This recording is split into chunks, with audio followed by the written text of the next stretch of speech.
Does everything lost deserve to be found? Today we're playing through the Lost Valley of the Dinosaurs and seeing if it measures up to my memories of it from my youth.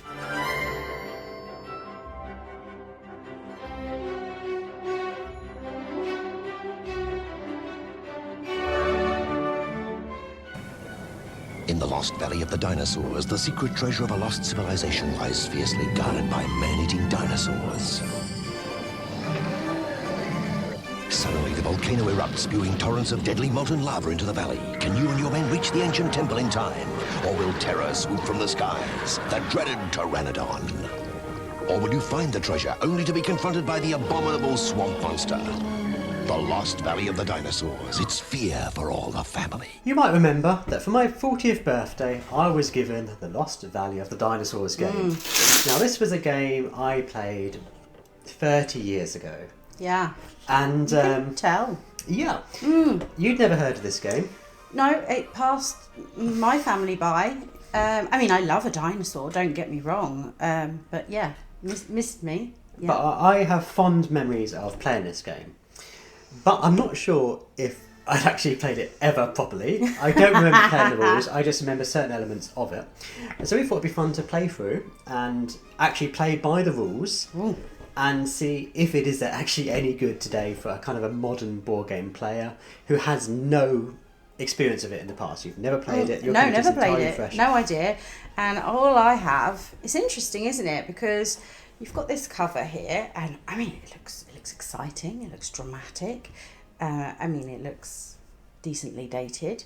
But if I was to pick this up off the shelf and think, oh, this could be a great board game. I wonder how it plays.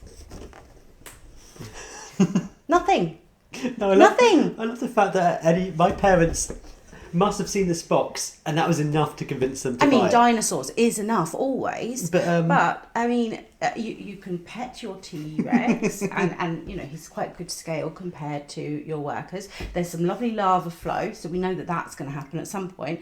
And here is a pterodactyl just randomly hanging out near some sort of maybe temple. That's how much you know about the game when you buy it. It does say probably it's enough. A thrilling game of adventure in a frightening prehistoric world from Waddingtons. Oh, I mean, they were a good name They are back Britain's in the day. #1 in They games. were indeed, yes, they were. But They were in every toy store. Waddingtons. I do love the idea that obviously this is a time before the internet.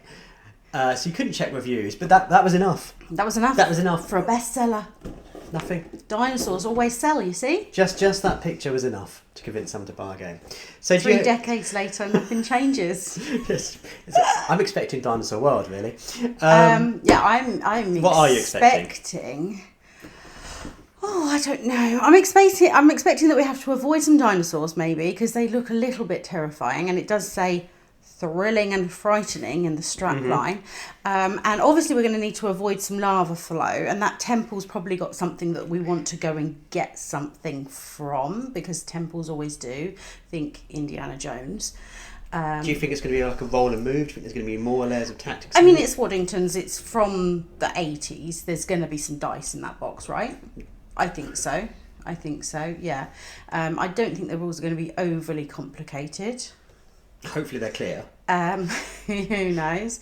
They'll probably be in black and white. No pictures included. If they're not on the cover of the box, which is what I used to really love. You know, when you open the box and that was just the rules on the inside of the box. Yeah, so do you have any high expectations No. for this? You think it's going to be awful? No, I mean, I think the theme of it's fun, but the actual gameplay and the mechanisms and everything that are in here, I think probably, I mean, is there an age? It's oh, 8, it's right, 8 okay. plus, I was thinking, 5, so maybe it'll be slightly better than my guesswork. Well, we'll see. Let's give it a go. So we're going to play through the entire game now with the rules as we understand them. We're not going to check on BGG, which I'm sure this has an entry in there, and check any rules clarifications. We're going to go entirely as if it was 1983 when this game came out. Did it? And see if we can have a fun experience from a modern gameplay kind of point of view.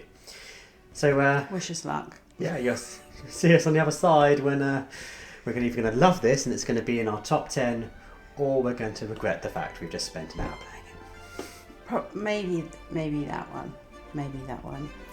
Yeah. See you later. Let's play.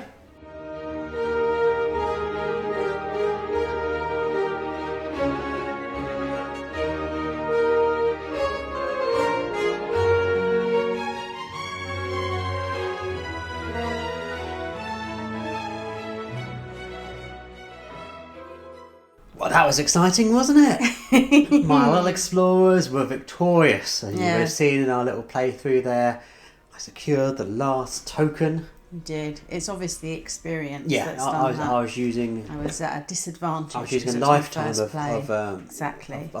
of tricks and tips and. Exactly. No, I couldn't remember that game at all. I remember the models, particularly the flying one and grabbing people. I remember all of that. He's the coolest in there, for sure.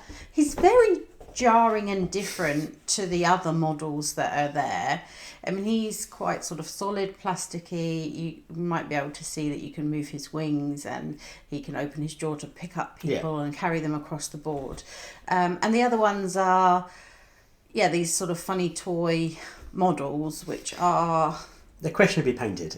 Oh, it's not just the paint job, though. I mean, there's like bits of things coming out their mouths where they've still got bits of sprues coming off them, or like just bits of plasticiness just weirdly floating of different limbs and stuff. Those eyes are odd. Yeah, it was clearly painted in batch. Yeah. I presume I vaguely remember them looking like that. So I don't think the previous owner of this, obviously this is second hand, this isn't my original copy. I don't think they painted them. I think that's how they came. Although on the box they look a lot better painted. And also the Explorers are painted that you see on the box here. Right. Which is a little bit misleading, bear in mind you're basing it just on these 3 pictures. Some of them look like someone's used some Tipex and like lob that in for eyes. It's interesting. I thought the table presents looked good though. Table presents, I'll give it to you. Impressive, and for its age as well. I can imagine this being on a Kickstarter nowadays, and having the dinosaurs being movable be like a stretch goal. I think I kind of can imagine it. It would have to be a kind of step up in quality. So it looks good on the table. The one thing that didn't really happen all that much in our game was the lava coming down. Yeah, I was about to mention that. I've just felt like that. It sounds like a really great thing that would bring maybe me into the game that little bit more, because you've got another factor to sort of deal with. This lava comes down, places you can't go, places that affect the dinosaurs and stuff. It adds that bit to strategy and movement. But we didn't get the lava to go down half the mountain, let alone spread out around, and there was only seemed to be 2 more lava cards to come up, and we had more than that to spread out.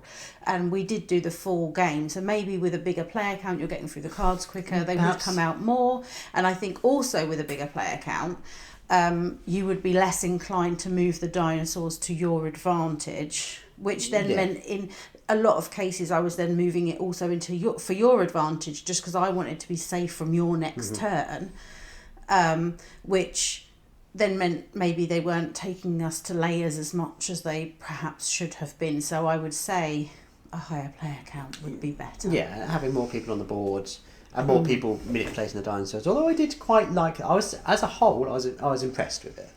I wouldn't say it's the best game ever. Obviously, it's not. But it's not a simple roll and move. There's elements of tactics, elements of chance when you're drawing the cards, and then deciding what you're going to do with those, how you're going to manipulate the dinosaurs around the board. I thought was a little bit modern, to be honest. I can't remember those sort of things in these kind of games outside of this. So I was quite impressed with that element of it. Yeah, and it had the swamp element as well. So you have varying things going on. You've got the lava going on, you've got the swamp monster, you've got the movement of the actual dinosaurs, you've got the cute, well, not cute, but like... The cuter. Yeah, I mean, he's the flying mechanics and the bitey grab someone, either for your advantage or for your opponent's detriment. So there's quite a few little bits and bobs going on. I can't remember if I said the cards as well. They've obviously got all those different actions coming up on them. You have like the tunnels was quite exciting. I liked that one. And I got a gun. The gun. Yeah, I got to shoot some dinosaurs and push them away. And that was not just you use a gun, send a dinosaur back. You use it to manipulate the dinosaur. So again, I think that's a kind of a more sophisticated mechanism than I expected to see. Okay. The swamp monster had a nice kind of risk reward system. As long as they're a few steps ahead, they were genuinely safe. But then, of course, if you had 3 cards come out, they wouldn't be. So that was interesting. And again, with a higher player count, the chance of that card coming up for someone else and it having to move again before you had a chance to do something. If you've maybe prioritised another one of your little workers going somewhere, then you could easily get in a pickle. Neither of us actually got eaten by the swamp monster. No, and I do like the fact you can lose workers. There's several occasions. It's not likely. You'd have to be quite unlucky to lose, I imagine, more than one in a game. Yeah. But it is interesting that does happen. That being said, we didn't get all our workers out on the board. I don't think either of us had all 4 on the board at any point. No, but I did finish the game with one stuck in a layer, of which I hadn't had an opportunity to get it out at all. So well, that was the rule book is, as you imagine, not very good. It's a poster that unfolds that tells you everything. I think. It's not very well set out. It doesn't ever clearly say you're doing this to achieve this, and if you do this, you'll win the game. It's kind of spread out you're meant to read it kind of numbered order, but you have to kind of search around to find what you actually and like end game conditions. Does someone else have another turn after? We did our best guesses on them, and I think we played it fairly and accurately, but you do have to play a little bit abstract with the rules a bit. But that's true of the era. It's not